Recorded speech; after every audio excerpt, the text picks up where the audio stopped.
بہت امپورٹنٹ ہے. میرا خیال یہ ہے کہ دہشت گردی کے بارے میں یا افغانستان کی جنگ کے بارے میں یہاں کھل کر بحث نہیں ہوتی.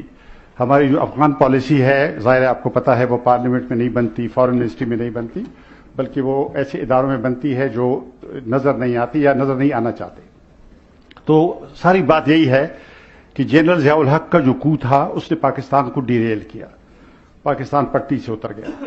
وہ پاکستان جو جانا جاتا تھا اپنے اچھے کاٹن پروڈکٹس کے لیے یورپ میں اور باقی دنیا میں, وہ انتہا پسندی اور ٹیررزم کے لیے پہچانا جانے لگا. یہ ایک بہت بڑی تبدیلی آئی اور ہمارے ایتھوس تبدیل ہوئے, ہمارا نصاب تبدیل ہوا. اور آپ نے دیکھا کہ ڈالر اور پیٹرو ڈالر افغان جنگ کے لیے آئے. دینی مدرسے یہاں پہ صدیوں سے تھے, وہ کوئی مسئلہ نہیں تھا, لیکن یہ جو نئے قسم کے مدرسے آئے جو پیٹرو ڈالر خصوصاً, یہ انتہا پسند نظریات لے کے آئے اور برین واشنگ ہوئی اور آپ نے دیکھا لاکھوں لوگ اس جنگ میں شامل ہوئے. تو اس میں کہنے کا مطلب یہ ہے کہ اس میں دہشت گردی کی بنیادی وجہ ہماری افغان پالیسی تھی, پاکستان کی افغان پالیسی تھی. اور اس میں بنیادی بات یہ تھی کہ جیسے ذوالفقار علی بھٹو نے اپنی آخری کتاب میں لکھا تھا اف آئی ایم اسیسینیٹڈ, جو نے اڈیالہ جیل میں پھانسی ہو جانے سے پہلے لکھی تھی اور جس میں انہوں نے فرینکلی باتیں کی تھی. انہوں نے کہا تھا کہ جیسے پروشیا کا مسئلہ تھا کہ انہوں نے نیپولیونک وارز کے لیے ایک بڑی فوج بنائی تھی, پھر جب نیپولین بھی مر گیا, وہ جنگیں ختم ہوئی, تو پھر ان کو یہ پتہ نہیں تھا کہ اب کیا کریں اس بڑی فوج کا. تو وہ کہتے ہیں پروشیا کے سامنے 3 راستے تھے. پہلا تھا ایکسپینشن, ملک کو بڑا کریں تاکہ ایک بڑی فوج کو افورڈ کر سکے. دوسرا تھا reduction in the strength of the army تاکہ وہ افورڈیبل ہو. تیسرا یہ تھا کہ to keep the status quo letting the country crumble under the burden of a big army. وہ کہتے ہیں کہ پروشنز نے پہلا آپشن کیا, یعنی انہوں نے ملک بڑھایا جرمنی 1871 میں, اور وہ ان کا مسئلہ. بھٹو کہتے ہیں ہمارا بھی یہی مسئلہ ہے, لیکن 1971 میں ہمارا ملک ٹوٹ گیا, بجائے اس کے کہ ہم ملک بڑا کرتے ہمارا ملک چھوٹا ہو گیا اینڈ اور پرابلم گاٹ ایگریویٹڈ. یہ اصل میں نقطہ ہے جس پر یہاں بات نہیں ہوتی, لیکن حقیقت یہ ہے کہ ہماری افغان پالیسی اسٹریٹجک ڈیپتھ کیا ہے. اسٹریٹجک بیسیکلی افغانستان پر قبضہ کرنے کی, افغانستان کو اپنے زیر نگین لانے کی پالیسی ہے. اور یہ گرینڈ جو ویسٹرن اسٹریٹجی تھی جو امریکہ کی جنگ تھی, اس میں ہم نے ایک اسٹریٹجی فٹ کروائی اور ملک کو نقصان ہوا. لیکن آپ نے دیکھا جنرل ضیاء الحق کی فیملی ڈالروں میں بلینئرز بنے, جنرل اختر عبد الرحمان کی فیملی اور لوگوں کی فیملیاں, انہوں نے کمایا, پیسہ بھی کمایا اور فائدے بھی اٹھائے. تو گزارش یہ کہ یہ جو پالیسی تھی اس میں پہلے انہوں نے مجاہدین کو لانچ کیا, مجاہدین کامیاب نہیں ہوئے, پھر آیا project Taliban, Talibanisation.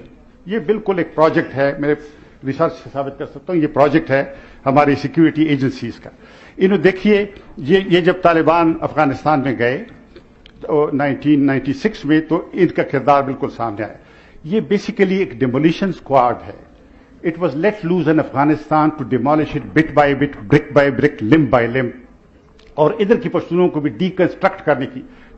Taliban basically ایک اینٹی پشتون پروجیکٹ ہے, جس کا مطلب پشتونوں کو ڈیکنسٹرکٹ کرنا ہے, ان کے آئیڈینٹی کو ڈیکنسٹرکٹ کرنا ہے. صرف فوجی بات نہیں ہے. آپ دیکھیں طالبان جب گئے 1996 میں کابل, ستمبر 1996 میں وہ گئے, انہوں نے چند بڑے کام کیا کیے. پہلا کام انہوں نے کیا کہ انہیں ریڈیو کابل کا نام بدلا, it became voice of Sharia.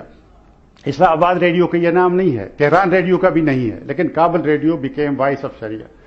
انہوں نے افغان نیشنل فلیگ کو بین کیا, انہوں نے افغان نیشنل اینتھم کو بین کیا. آپ کو حکومت سے جھگڑا ہے, آپ کو فلیگ سے کیا جھگڑا ہے, لیکن انہوں نے نوروز کو بین کیا, 5000 ایئرز اولڈ فیسٹیول. انہوں نے جرگہ پر پابندی لگائی, انہوں نے کہا کہ جرگے نہیں ہو سکتے, شریعت میں جرگے نہیں ہوتے. انہوں نے ڈاکٹر نجیب اللہ کو قتل کیا, جس نے امن کے لیے کرسی چھوڑی, سب کچھ قربان کیا, سب چیز کے اختیار تھا, اس کو انہوں نے قتل کیا. بودھا کے مجسمے کو انہوں نے مارا, اس لیے کہ وہ ایک مانیومنٹ تھا, ایک نیشنل, جس سے افغانیت ٹپکتی تھی. تو ہر وہ چیز جو اس پر وار کیا گیا, اور یہ اتفاق نہیں تھا. اس لیے کہ جو ہماری آئیڈینٹی تھی 1000 سال کی, محمود غزنہ کے بعد ہم مسلمان ہوئے, اس کے بعد اب افغان مسلمان یا پشتون مسلمان ہماری آئیڈینٹی تھی. لیکن انہوں نے کیا کیا, انہوں نے مسلمان حصے کو ایگزیجریٹ کیا, not for the love of Islam, لیکن وہ پشتون یا افغان حصے کو کمزور کرنے کے لیے انہوں نے کیا. اور آپ نے دیکھا کہ طالبان ایک طرح سے ایک انسٹرومنٹ ہے اس پالیسی کو نافذ کرنے کا, جو اسٹریٹجک ڈیپتھ کی پالیسی ہے. یہاں پر ٹائٹل میں تھا کہ کیا دہشت گردی پر قابو پا لیا گیا ہے. کل ہمارے صوبے میں